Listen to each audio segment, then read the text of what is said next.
Hey y'all, today we are setting up our garden planting calendar, and this is where I use the moon phases and the astrological signs to show what days are best to plant when. And for me, the biggest thing, if I only had one thing to follow with this, would be the moon phases. That is where I started probably over 10 years ago. So what I do, I just use a calendar page that I set up in my monthly planner, but you could just use any type of calendar page from the Dollar Tree or whatever, and I highly suggest giving this a try because this has made a world of difference for my garden.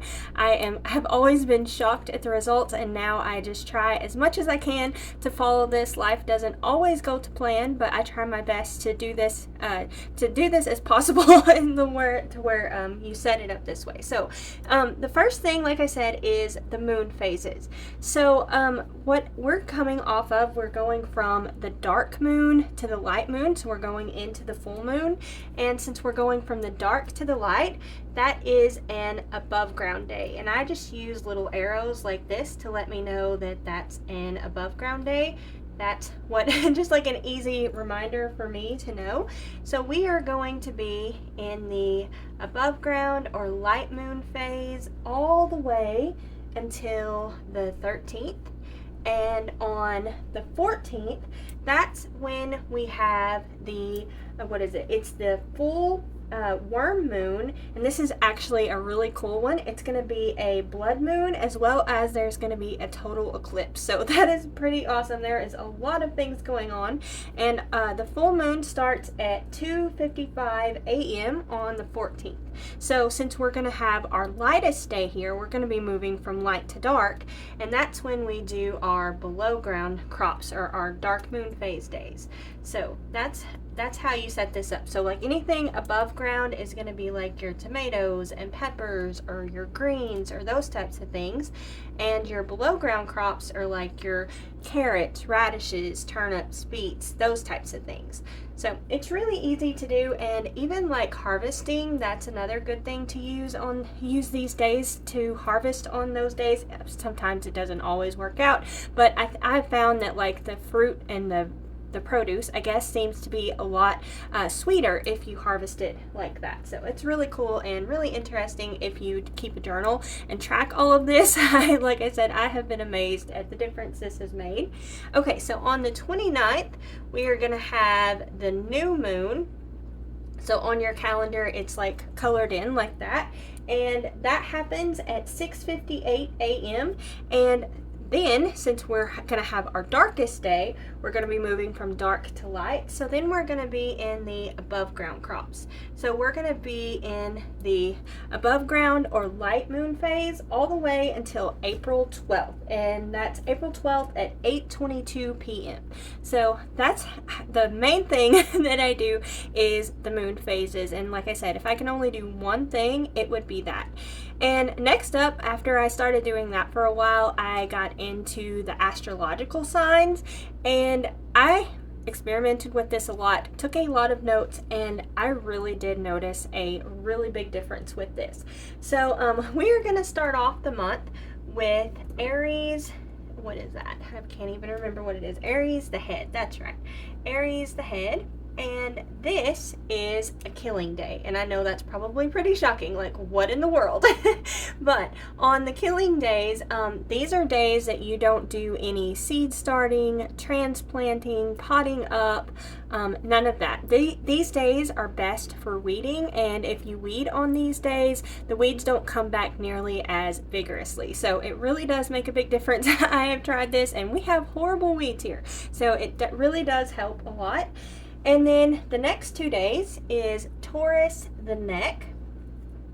So we'll write that. And this one is a very fertile day. So this is like the best of the best days. Where I'm at in March, some of the things that I plant are like tomatoes and lettuces and greens and those root crops. Those things are things that I start in March. I already got my sweet potatoes and peppers done in February, so we already have that. But this would be a great day to plant any of those tomatoes. If you haven't got your peppers done, that would be good. If it's not too early to start your squashes, things like that. There's all kinds of different things you could do and start, but that is like the best of the best day. Now this next thing is Gemini the arms. And this one I almost swear by. This has made the biggest difference in my garden. And this is a bean and pea day. I have struggled for years and years when trying to get peas to grow. I live in the South, and for some reason I just never could get it right. And for one, I would like to say my extension office says that I should start this in February, and the same for potatoes too. They say that I should start my potatoes in February as well. Everyone always told me like around Valentine's Day, and I did that for years and years.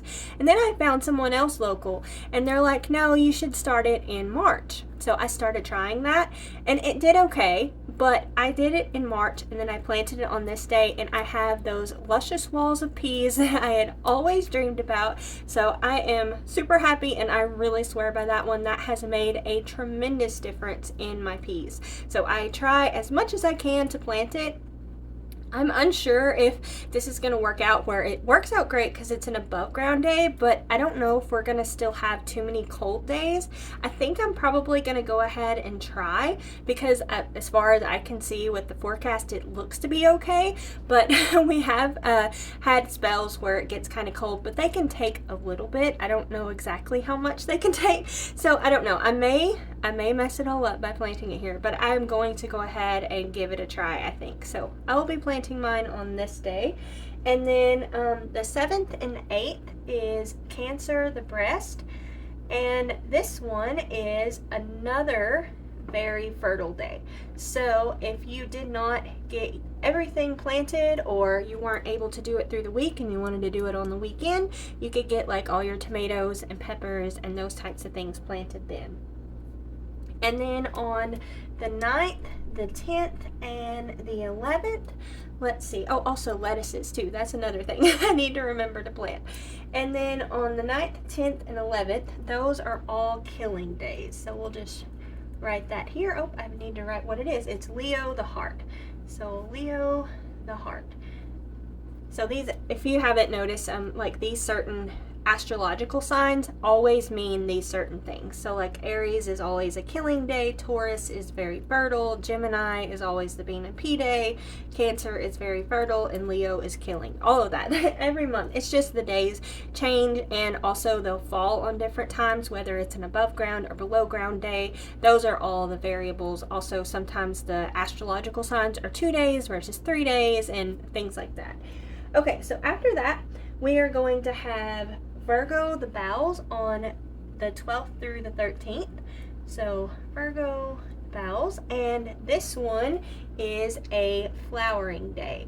Now this works great. A lot of people say that you shouldn't plant like your fruits like tomatoes and those types of things. They would just put on more flowers and not fruit. I don't know. I really haven't noticed a whole lot of difference, but I have noticed that whenever I plant my flowers on these days that they do produce really, really good. And also on the 12th, this is also an Ember Day. Now, some people say that on Ember Days, those are not good days to plant, and other people don't really care about it. So if you want to err on the side of caution, I say to not plant on the 12th because it's an Ember Day. And then on, let's see, the 14th through the 16th, so this is Libra the rains here, and it's kind of turning into not such good days for flowers because it's below ground. So I guess if you have flowers to plant, it would be best to do it on the 13th. That's like pretty much the best day there. Okay, so that is, did I write Libra the rains? Yes, and this is all flowering days. So we'll write that, flowers, and my plant is going wild here. Okay, so we have that. We have all of our flowering days. So really, the 13th would be the best day to do that. And some people also say that it is not a good idea to plant on like whenever the moon phase is changing. I've done that, and I don't know. I kind of have mixed results with that. Also, the 14th and 15th are also Ember Days. So again, if you want to err on the side of caution, don't plant on those days. So really, the only day you have for flowers is the 13th here. But you can also always do that on the very fertile days. That also works really well. I've done that too, and they do great as well. So it's kind of a balance, and you can just only do what you can do. And I just find that it's really fun to take notes and see the differences in like the different years and what actually works and all of that. Okay, so then we're going to move on to the 17th and 18th. That is Scorpio the Secrets. And that one is very fertile as well. So this would be a good day probably for me. I will probably be planting out my potatoes on one of these days. That would be really, really good. I'm so excited. I finally got a potato variety I've wanted to grow for several years, so we are gonna hopefully have even more potatoes. I figured out a secret too to help me with that, so hopefully they will do really good this year. I always keep experimenting and trying different things to try and make them produce even more. And let's see, after that we have the 19th and the 20th, actually, and the 21st. So the 19th, 20th, and the 21st is Sagittarius the Thighs, and we'll write that out. And also on the 20th, that is the first day of spring. So that's nice. Spring will finally be here. And these days are all fertile days. So we'll write that. Fertile days on all three of those days. And like I said, this would be good for potatoes. Also, fertile days are not quite as good as the very fertile days. They're just a minuscule difference. Like, so if you can't get it done on the very fertile days, that's like the next best. But if you can, I suggest doing it on the very fertile days. I've found that it really does. It makes a little bit of difference. I mean, it's a noticeable difference, I guess maybe is the way I should put it. But yeah, if you can't, that is the next best day to do it. And these are all below ground, so like we could get carrots and radishes and beets and those types of things. I'm going to try and get more of that going. Last year I tried to do where I did the ground cover, and this year I think I'm going to try and just plant more like these types of root crops or beans or something like that to try and block the weeds out. I think is what I'm going to do. So the 22nd and the 23rd is Capricorn, the knees. So we got Capricorn, the knees, and this is also a fertile day. So we'll write that down. Okay, and then so we've got lots of pretty good days for below ground crops here. And then we've got Aquarius, the legs. And then that is also fertile days. So we've got a good stretch of fertile days here. And then the 26th and the 27th is Pisces, the feet. And that is very fertile. So we have a really good stretch here. So if you wanted to be sure and plant on the very fertile days, I guess for potatoes, for me, that's like a big crop that I would like to get in. I will either do that on the 17th and 18th or the 26th and 27th. And then after that, we're going to start all over again. So we've got Aries, the head, and this is, if we looked up here, that's going to be killing days. So this would be like our weeding day, or just a day off if you want. That'll work too. And then the 30th and the 31st, so we'll write that down, and then that's going to be Taurus, the neck, and that is very fertile. So another really good day. So if you didn't get like your tomatoes and peppers in here or here, you could always do it at the very end of the month. But that is a lot, I guess, quite a difference in time, almost like 4 weeks. So that they will be a little bit more behind if you do that. So I would suggest, at least for where I'm at in the South, we're like 7A, 8A, 7B, I think is what it is. We generally try and plant all of our tomatoes and stuff by the 15th. So I usually try and do that or above. But I mean, if life happens and you have to do it a little bit later, a couple weeks, it's not that big of a thing. Other things, there are certain days that are great for making changes. Actually, perfect this month. So whenever you're making changes, this could be like if you want to go on a diet, if you want to stop smoking, any unhealthy habit, if you want to do weaning, if you have any option for elective surgery, or you have like the option to do dental work, I would suggest to do that on the 19th through the 27th.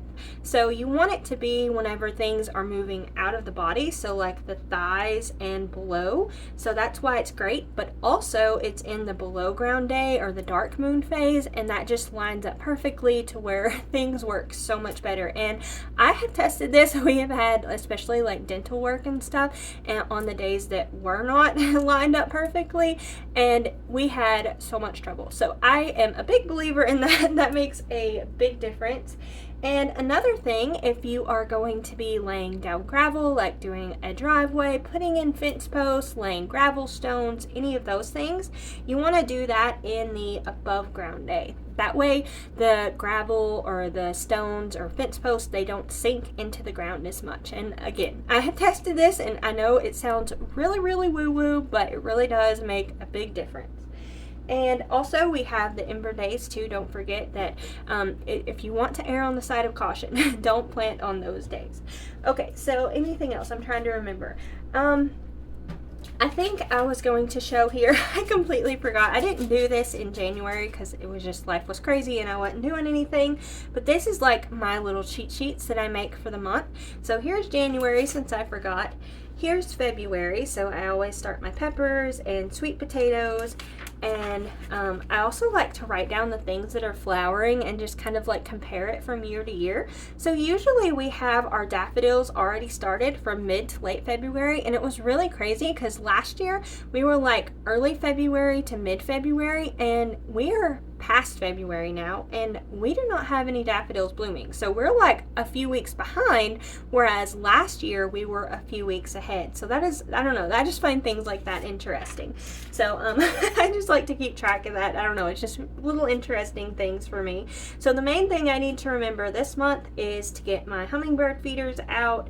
I need to for sure do my tomatoes and peas, any greens, the potatoes, all those things. And I was thinking of doing a new project where I'm going to kind of do like this permaculture, bird-friendly garden with little pathways and stuff. I don't know. I feel so overwhelmed. I don't know how I'm going to continue on with that. I would like to, but hopefully I'll be able to do that. Maybe, maybe I can. So if y'all have any suggestions for any bird-friendly plants, I would appreciate it. There are a few I have my eye on that I really want. I've got lots of different elderberries that I'm going to be transplanting out. I've got some willow. I'm going to try and take some tree cuttings and see how that goes.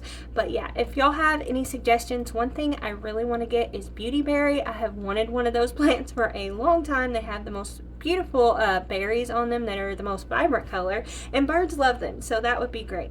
So I think that's everything. I hope that y'all have a wonderful garden season. Don't forget to like, comment, and subscribe, and y'all can come along with me with all of my gardening journey. Thank y'all so much. Y'all take care, and we'll see you next time. Bye.